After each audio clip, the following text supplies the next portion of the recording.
Przyszli do domu, zapukali w okno, kazali tacie, mamie ubrać. No i nas poubierali, rodzice, i kazali wyjść przed dom.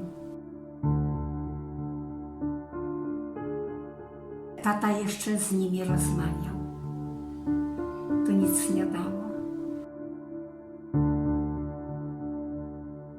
Zawsze mówię, że pewnie Pan Bóg mnie na pewien okres uśpił, żebym nie krzyczała, bo później mnie obudził, żebym mogła dzisiaj z Państwem rozmawiać.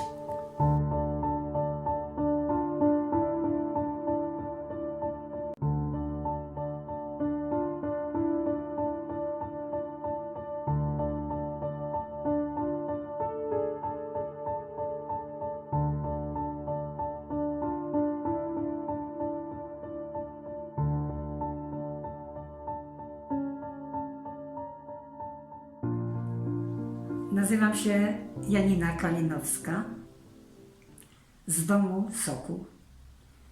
O swoim życiu, o swoim dzieciństwie bardzo mało mogę powiedzieć, ponieważ nie wiem, ile miałam lat i dzisiaj nie wiem, ile mam lat i może dlatego dobrze mi jest żyć. Bo może już mam 90, może mam 70, nie wiem, może muszę mieć więcej jak 70 i nie wiem ile. Bo to wszystko miałam wyrabiane przez Sąd Grodzki w Zamościu już długo, długo po wojnie. Zapisane mam, że urodziłam się w Uści-Ługu. To jest kilka kilometrów za Bugiem. Było to małe miasteczko albo osada. Tego ja nie pamiętam. Pamiętam już okres powojenny. To znaczy jakieś 20 lat temu byłam po raz pierwszy tam i tam odwiedzałam. Rodzice moi mieszkali w Fundumie, to jest kolonia osadników wojskowych. Najprawdopodobniej był tata osadnikiem, skoro tam mieszkał, ale tego ja naprawdę nie wiem. Poznała kilka lat temu, po jakimś tam wywiadzie, bodajże w Życie kobiety, czy coś takiego zamieszczonego, pani zadzwoniła do mnie spod Poznania, bo jej mąż, pan Szwed, tak się nazywa, pochodzi z tej samej miejscowości Funduma, też był jego tata osadnikiem wojskowym, ale oni zostali wywiezieni na Sybir. No i oczywiście w odpowiednim czasie wrócili prawie z całą rodziną, z tego co ja wiem. I że ten pan, właśnie syn tego pana, kolegi mego taty, powiedzmy, no był wtedy, nie wiem, 14-15 lat chłopak, więc pewnie dużo więcej pamiętał niż ja. Opowiadał mi, że tak, że była taka rodzina Sokołów, i że tak jak tata mówił jego, to część wywieźli w pierwszej turze zaraz po 17 września 1939. Druga część tych osadników miała wyjechać trochę później, ale później już nie zdążyli, bo później przyszli Niemcy. Jak przyszli Niemcy, to zaczęły się od razu te mordy. 11 lipca w nocy, bo to na pewno była noc, przyszli do domu, zapukali w okno, kazali tacie, mamie, ja jeszcze miałam młodszego braciszka. Ja byłam mała, ale on jeszcze był mniejszy ode mnie, młodszego braciszka, no i mnie kazali ubrać. No i nas poubierali, rodzice, i kazali wyjść przed dom. Przed domem, to tak mnie się wydaje, ale jak przez mgłę, że tata jeszcze z nimi rozmawiał. To nic nie dało. Z tym, że ja przez całe swoje życie bardzo głośno i zawsze, jeżeli komukolwiek udzielam wywiadu, to mówię, że dziękuję Bogu, że moi rodzice zginęli od kuli, a nie od siekiery, ani od piły, ani od jakiegoś innego narzędzia zbrodni. tym, czym mordowali Ukraińcy. No i chyba zaczęli strzelać. Jakim cudem, jak to było, że ja musiałam stracić przytomność. Ja nie umiem sobie sama tego wytłumaczyć, bo to jest niemożliwe, żeby małe dziecko, padając wcale nie na grunt taki twardy, tylko jak to przed domem, żebym uderzyła w coś i straciła przytomność. Zawsze mówię, że pewnie Pan Bóg mnie na pewien okres uśpił, żebym nie krzyczała, bo później mnie obudził, żebym mogła dzisiaj z Państwem rozmawiać. Po pewnym czasie, jak długo to było, ale to musiało być dość długo, bo jak już później, jak już zaczęłam rozumieć, co to się stało, jak to było, oni mieli taką metodę, ci Ukraińcy. Jedni zabijali, drudzy, już szczególnie kobiety, stały tam gdzieś pochowane i wpadały do domu, kradły, zabierały wszystko, co z domu było. A trzeci z kolei latali w koło, oblewali, myślę, że benzyną, bo czym można podpalić, żeby to się od razu paliło, posesję i wszystko, co tam było na tej posesji, że to stanęło w płomieniach. Mnie najprawdopodobniej ubudziło to, uprzytomniałam, chyba uprzytomniałam, że już się na mnie zaczynało palić ubranko. Strasznie mnie piekło. Oczywiście wyczołgałam się, tak jakbym się wyczołgała spod mamy. Byłam cała we krwi. I popatrzyłam w górę, nie wiedziałam, gdzie ja jestem. Ta łuna, to ona mi całe życie towarzyszy. Całe życie. Nieraz w nocy śpię i ta łuna, ja zrywam się na równe nogi. To dla dziecka takiego małego to było coś okropnego. Tego się nie da, to trzeba przeżyć, by to zrozumieć. I oczywiście jak zaczęłam, bo nie wiedziałam, co się z nimi stało, z tatą, mamą, z bratem. Jak zaczęłam, coraz mnie to mocniej zaczynało piec i do mamy, mama miała otwarte oczy. Patrzyła. Ja ją szarpię, ale ona wstać nie chciała.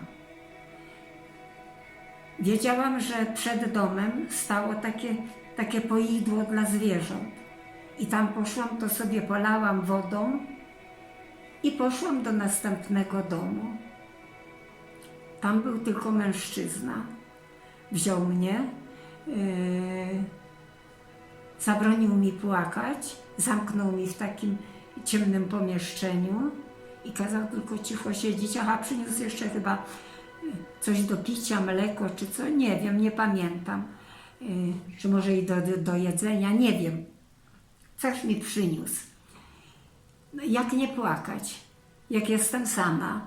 On mnie zamknął, a ja szlocham tam w tym pomieszczeniu. No pewnie musiałam ze zmęczenia tam paść. I po jakimś czasie, tylko ja tu już nie jestem w stanie powiedzieć, ile to dni trwało, czy na następny dzień, czy za 2 dni, przyszedł pewien pan i zabrał mnie. To był najprawdopodobniej też jakiś, tak jak ludzie mówią, ci nawet, którzy tam byli, ci wojskowi, osadnicy, że to musiał być ktoś wojskowy. Zabrał mnie i zaprowadził do Włodzimierza i tam mnie przekazał do kolegi mojego taty. A skąd ja wiem, że to kolega? Bo już jak była sprawa sądowa, jak mi wyrabiali metrykę, no to ten pan powiedział w sądzie, że on był kolegą. I tam, nie wiem ile z nimi byłam, nie pamiętam, stamtąd wywozili do Niemiec na roboty. No i ci państwo nazywali się Karchutowie, byli wyznaczeni chyba, bo nie przypuszczam, żeby sami jechali, a może sami, bo wiadomo było, że jak ktoś wyjechał do Niemiec na roboty, to była ta pewność, że on wróci, że jego tam tak od razu nie zamordują, jak tu Ukraińcy. No, zabrali mnie w każdym razie. Tam przyjechaliśmy do miejscowości Hekster. Mieszkaliśmy w takiej kamienicy. Tam mieszkała Niemka. No jak już byłam większa dziewczynka, jak rozmawiali, jak mówili, to, że jej ten mąż to, że on gdzieś był w lesie. Czyli pewnie on nie chciał iść do wojska, albo nie wiem. I ona za karę musiała przyjąć Polaków, którzy pracowali w takim gospodarstwie. Po roku, czy może po 2, nie wiem po ilu tam, po jakim tam czasie, ta pani Karchutowa, żona tego pana, mówi: dziecko, ty będziesz musiała rano wstawać i iść w pole, żeby wyrywać chwasty, bo inaczej nie dadzą ci kartki na chleb i na margarynę. No i musiałam wstawać, chodziłam, wyrywałam te chwasty. Czy to była ciężka praca dla dziecka? Na pewno tak. Przede wszystkim zmęczenie, rano wstać, ileś godzin w tym polu. Ta pani robiła kanapkę, chleb i margaryną posmarowany, że to tam tej margaryny nie bardzo wiele było widać. I z tym na cały dzień prawie. No ale jakoś tak przetrwałam. Później pamiętam bombardowanie tego miasta, samoloty. Mówili, że to już koniec wojny.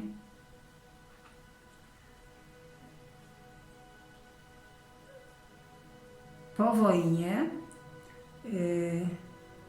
tam w tym mieście były koszary. Ale nie takie jak u nas w Zamościu, carskie, tylko takie niskie, takie baraki, ale długie bardzo. Przeznaczone dla ludzi, którzy tam byli wywiezieni.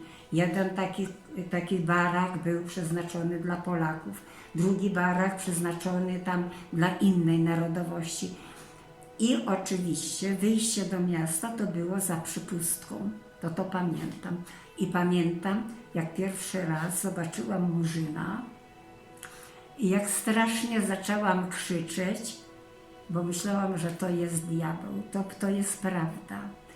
A jeszcze tam, jak mieszkałam, to państwo Karchutowie nie byli moimi prawnymi opiekunami, tylko mną się zajmowała taka pani, ona się nazywała Unra, to była w wojskowym mundurze. I ona, jak tam gdzieś trzeba mnie, czy do lekarza, czy tam co innego, to ze wszystkim do niej musiałam chodzić i ona mną się opiekowała. Jak tam AK zorganizowało po wojnie szkołę, no to ta pani mnie prowadzała właśnie do tej szkoły i zabierała. I pamiętam już później, jak już mnie wytłumaczono, że to nie diabeł, tylko człowiek, taki człowiek jest na świecie. To stał pan właśnie taki czarny też, na bramie. I później jakiś czas go nie ma. Przyjechał i to była pierwsza moja lalka, którą on mi przywiózł z Ameryki. I dał mi. No i dopiero w 1948 roku, już daty dokładnej nie pamiętam, zostałam przywieziona do Polski, bo ci państwo zastanawiali, a jeszcze ta pani Unra, ponieważ nikt po mnie się nie zgłosił, no bo nie miał się kto zgłosić, to już mi załatwiano papiery do domu dziecka, do Ameryki. Już nawet tu w piersi dostałam taki zastrzyk przeciw chorobie morskiej. Już miałam być tam wywieziona. Ale ci państwo, którzy mnie przywieźli tam, podpisali jakieś tam czy oświadczenie, czy powiedzieli, że nie, że oni mnie nie oddadzą, muszą mnie przywieźć do Polski, bo tam moja rodzina na mnie czeka.